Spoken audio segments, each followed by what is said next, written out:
Are you a writer too? Are you going through a crisis too? We can do anything. The fact that we can do anything is the problem, but also the solution.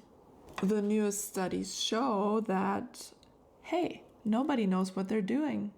And sorry, there's no studies on this, but the world's gonna shit. Specifically, the world of journalism and writing. But we're writers, so at least we have cool words to talk about this crisis. Here we go.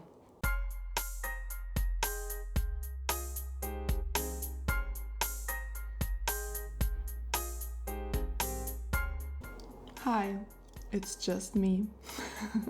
Welcome to my first ever sit-down video. What a genre on YouTube. Basically just a sitting, talking torso. Well, I may be sitting down, but my mind is racing. My mind is going places, let me tell ya. Welcome to my February 2024 diary entry. First of all, what the fuck is going on in the world? With everyone. We're all feeling the same, right? Because of cultural globalization. Do you know what I mean? We see the same shit, we want the same stuff, we talk about the same things, and so on. Second of all, this video is late. Not that anybody cares. Hello, 20 subscribers. Well, I'm making this video for myself anyways. Maybe also for Damon, Dominique, but mostly for myself. I'm making the video right now that I need to watch because, third of all, I'm a freelance writer and editor, and I'm going through a crisis. On the one hand, big picture, inflation, recession, low budgets. On the other hand, the one that types, I'm stuck. I can't focus. I'm not really sure what to do. It's hard, but I'm smart. I'm old. I know from experience and expertise, I'm gonna be fine. I will be fine. But it still sucks. What doesn't suck is the fact that I'm learning at least, and that my general outlook is, even with bad things, interesting. Everything is fucking interesting to me. Thinking that's my talent, but it's also my demise. And that's also where the crux of this crisis is. Correct me if I'm wrong, because yes, passionate linguist here, but also big ol' whitey. I, or we, as in a bunch of intellectual Westerners, have learned that the Japanese word for crisis, kiki, is made up of two kanji characters. The first one means danger, and the second one means opportunity. And that's just such a good, clean, process philosophical, tidy structure for all those muddled, mostly bad, but maybe something good will come out of it feelings of a personal crisis that we don't have one single word for in English. We use a lot of words to describe our crises. I think that this danger opportunity view is attractive because it can really help us with understanding and overcoming our silly little personal crises. Melissa Broder, a writer that I really dig at the moment, she calls them manufactured crises. In one of her novels, she says we might create them because sometimes it's just simpler and more thrilling to go through a crisis instead of just living. And to be honest, my crisis has been going on for a couple months now, and I've had these rare little terrifying moments where I felt comfortable in the crisis. Ugh. I do believe that all of our vague and concrete personal crises all together somehow create a collective crisis. Now, just to make the etymology more complete and pay homage to my roots in continental philosophy, the Latin and ancient Greek meaning of crisis is the power to distinguish, to decide, to choose. Great. Not that I didn't know that I'm just going through changes and have to make decisions, and that's why I feel so shitty. Please tell me that's hard for you too. Sweet. Let's break it down.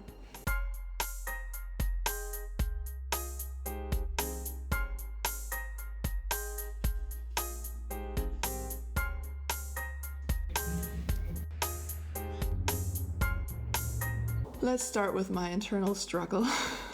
I feel like such a generalist when it comes to the field of language, which is very large. As a writer, you can do anything that involves language. Obviously, write, but write what? Journalistic features, reports, interviews, reviews, portraits, blog articles, copy. We can create too, for example, social media content, websites, brand narratives, and so on. And I can work in translation, subtitling, transcription, and then I can also teach all of the languages in my portfolio. And I can also give lectures in literature, culture, and art because I PhD'd in that shit. Girl, I could even work in the glam sector. Not what you're thinking, the other glam sector. Galleries, libraries, archives, and museums. Hire me. I've worked in most of these fields, not all of them, and for a little bit. I enjoyed it and I did well. But now, after a year of freelancing, it feels like I can do so much and so little. I'm a languager and I got the best words. But who am I, essentially? And at my core, I'm 41, goddammit. Listen, kids, these questions might go away in your 30s, but they might as well show up again later. Hey, read my essay on turning 40. It's on my Substack. I will link it below. It's a weird time, I can say that much. Just the tough life of being Universalgelehrt. I often feel like I'm overqualified and underqualified at the same time. And sometimes I feel like the PhD just repels people outside of academia. They think that I will ask for an excessive rate or be really snobbish and weird. Or they worry that I will be bored with the work that I apply for. Why would I apply for it if I don't think it's something I would want to do and have fun with or be good at? And then also when a really cool intellectual job that fits me overall and is a good match has very high demands when it comes to very specific tech skills, for example, my confidence shrinks. I'm willing and able to learn at all, and I've added so much in the recent years to my portfolio that I shouldn't be discouraged, but sometimes I am. And then I wonder if I have so much big, broad knowledge, but also maybe lack that very specialist moxie. And then there's the external factors, you know what I'm talking about. All these media outlets and agencies and language service providers that have these huge layoffs. And they just keep the core of their work in-house. And then they offer really low rates for freelancers because they have to feed their in-house staff. I get it. Recently, I've been told that it's the worst time ever to get back into journalism. And that really hurt. You know what's happening in journalism and in media right now? I would call that Weltuntergangsstimmung.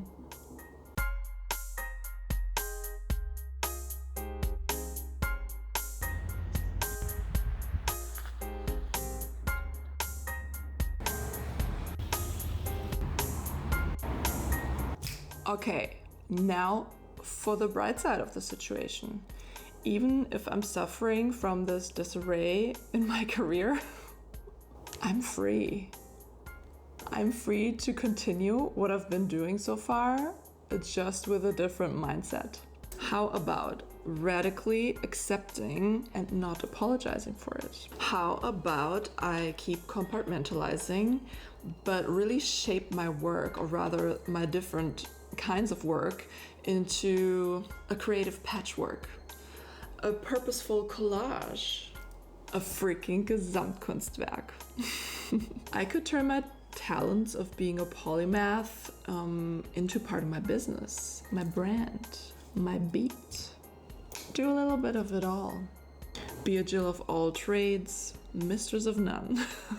And apparently it's not that uncommon. I've been reading a lot recently from writers that I really admire in journalism and in fiction, that they do a lot of other less glamorous work, unpublished writing, or even completely unrelated gigs, just for money. Especially those who have to survive in expensive cities on the East Coast or the West Coast where the cultural work is located, or even in European capitals. Their career is not just the phenomenal title stories and the featured articles that they share on their socials. I hear that often they do ghostwriting or editing, copywriting, consulting or tutoring or bartending. Not that we didn't know, but if we're going through a crisis as writers, it's good to remember that the success stories and all the I'm proud to announce blah blah blah posts, they're just the highlights, obviously. And many, even established writers, they don't just write all the time or completely live off their writing. They support their writing with other work. Please, successful writers, be more transparent about that and don't just sell us the dream.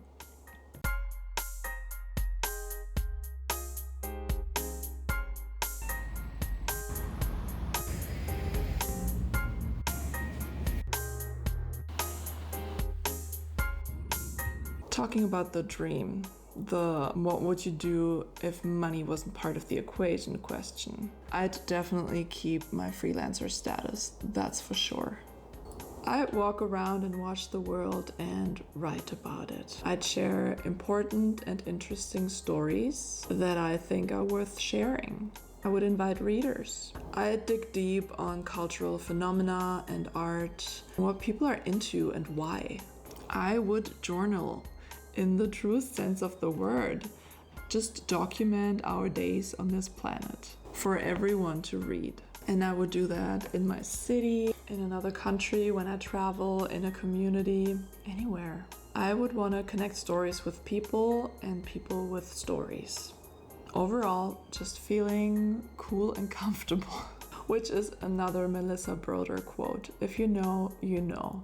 Ugh. It's so fun to think about my perfect workday as a writer and a writer only, and realizing that I'm literally just one decision away from it. Fuck. I just gotta pin it down, focus on one thing, ride that wave, do it, and don't do it half-heartedly, but with Entscheidungsfreude. It's everyday, sis. I'm also aware of the fact that my inner struggle with doing a variety of work throughout my life, but even parallel, stems from how I've been raised. I've been influenced by my good old boomer parents who passed on this tradition to me of having one job, pursue one career, probably for your whole life. And career in the sense of a straight line from school to retirement. Just saying that is so scary and so outdated and so boring to me. And I actually really do not want my life to be about one thing forever. Even if it would mean that I would be completely spiritually fulfilled and financially enriched by it and excel at it. I do like that temporary shit. It just feels most authentic to me. And I'm glad I've lived a few different lives already and have tried a bunch of cool things. So what I want to say is that I have to take this idea, this dream of just being a writer with a big grain of salt, because it might just be an idea that's not truly my own. But gosh, I love it and I want it, at least right now. Okay, so something that really excited me a couple weeks ago was finding a really elegant, cute, and fitting expression for what I'm going through right now. It's a professional pivot. As soon as I heard those words, they felt like a diagnosis, and I felt so much better immediately. Because having a name for your suffering is the first step of curing it, right? You guys, fellow writers, we got the words. Let's just shapeshift, baby.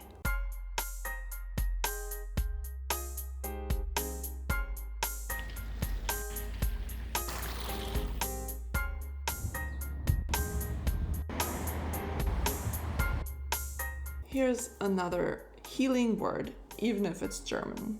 Perspektivenwechsel. What a beautiful way to say yes, change, but yes, in a stable, internalized way, and yes, compromise a little bit. Let's sum up the writer's crisis. things I can't control. The current state of journalism, markets, the shift in media, new jobs being developed, art as a whole, all external things, the sun, the moon, etc. Things I can control, what I do, say, and think, what I write and create. I can DIY that shit. Be a true freelancer through and through and through. Write and know my worth, get paid a little bit at least. Put my all in and just enjoy the freedom to write about whatever, without the restrictions of an editor or a publication, at least for the moment. As productive as these challenging factors can be, as cool and conventionally successful they may make us, as romantic as it is to ponder at your desk, write, and have millions read it later, all that is not the only way to turn your writing into work, right? It's not even needed to consider yourself a writer. And nothing new, you all know where we can get that type of writing done. Right here on YouTube, writing scripts and speaking ideas into reality. Say what's moving our minds and make unreal eye contact during all of that. And then of course there's Substack. I've personally just started my own Substack newsletter a few months ago. I mostly use Substack as a reader, and I mostly read Helen Petersen's culture study because I agree with her. Everything is a rich text and everything is interesting. We covered that already. And then there's threads for screaming essay ideas, notes to the self, and random genius or dumb ideas into the ether of the eternal internet. Threads so far for me feels like talking to myself with a bunch of strangers, kindly chiming in once in a while. But hey, we're not alone. We got platforms, baby. We're free.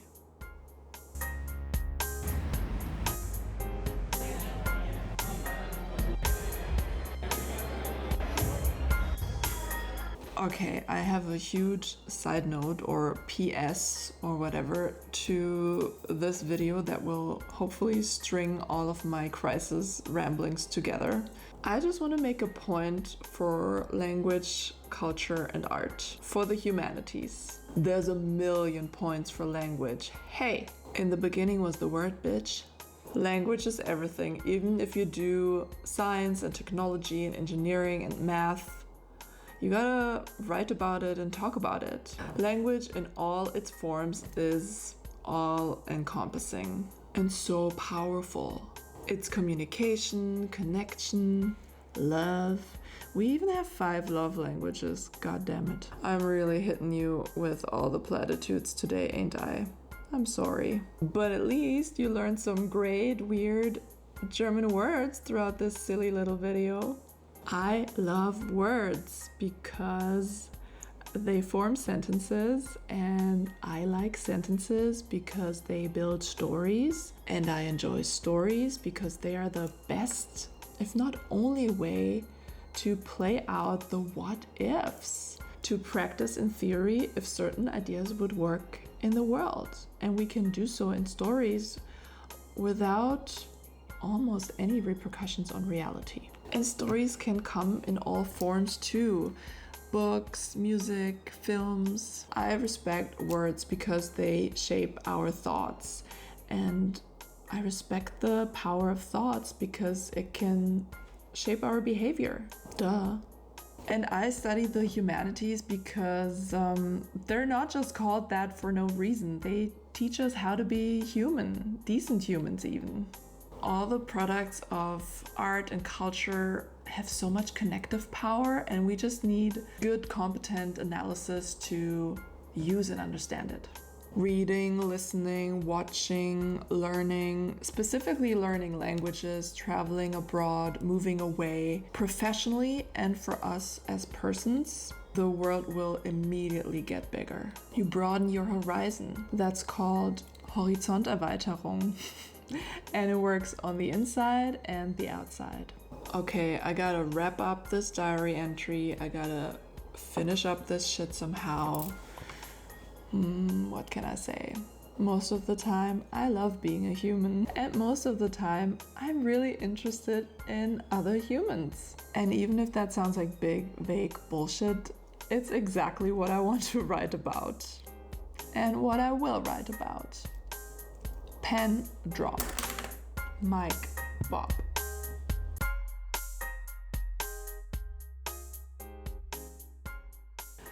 I'm gonna freestyle that shit. 'Cause I'm a freelancer. I'm free. Keep rolling, rolling, rolling, rolling. Keep rolling, rolling, rolling, rolling. Keep rolling, rolling, rolling. What's Fred Durst up to these days? I miss him sometimes. I should check his Twitter. Fucking God. That took for fucking ever. Wow. Pretty cute. That was cute. It was a cute ending to this shit.